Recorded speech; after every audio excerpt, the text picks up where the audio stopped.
Здравейте на всички! Днес ще ви представя една много лесна и вкусна рецепта за едро смляна домашна лютеница.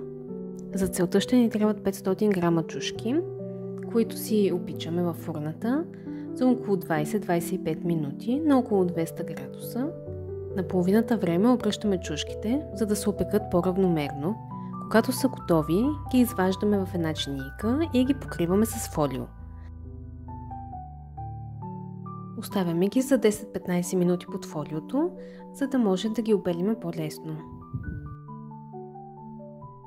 През това време си нарязваме един морков на ситно.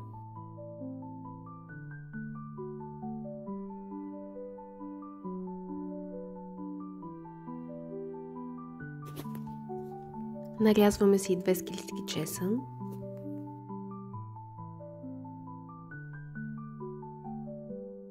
В дълбока тенджера слагаме 300 мл доматено пюре. Към него слагаме морковите и чушките. По желание може да добавим една люта чушка. След това слагаме 2 супени лъжици олио, една супена лъжица сол и 2 супени лъжици захар. Разбъркваме и готвим на слаб огън.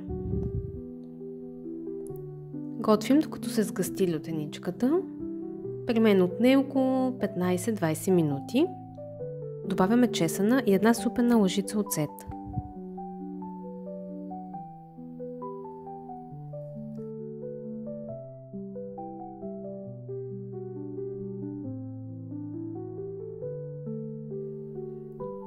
След това овкусяваме с кимион,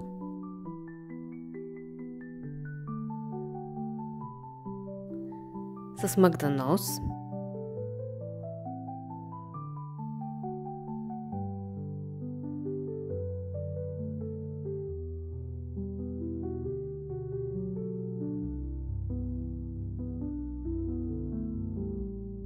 и с червен пипер.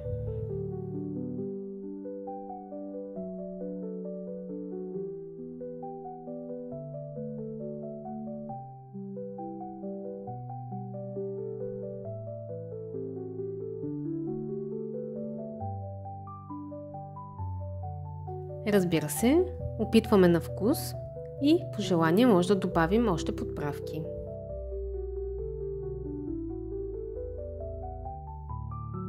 Когато нашата лютеница е готова, започваме да си пълним бурканчето.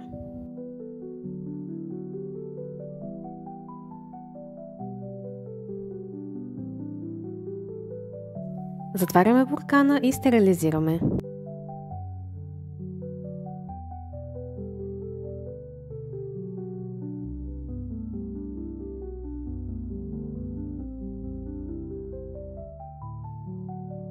Ето и как изглежда нашата готова лютеница.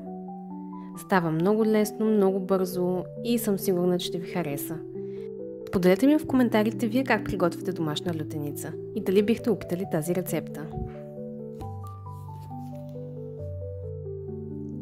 Ако моите рецепти ви харесват, абонирайте се за канала, за да не пропускате нови видеа. До скоро!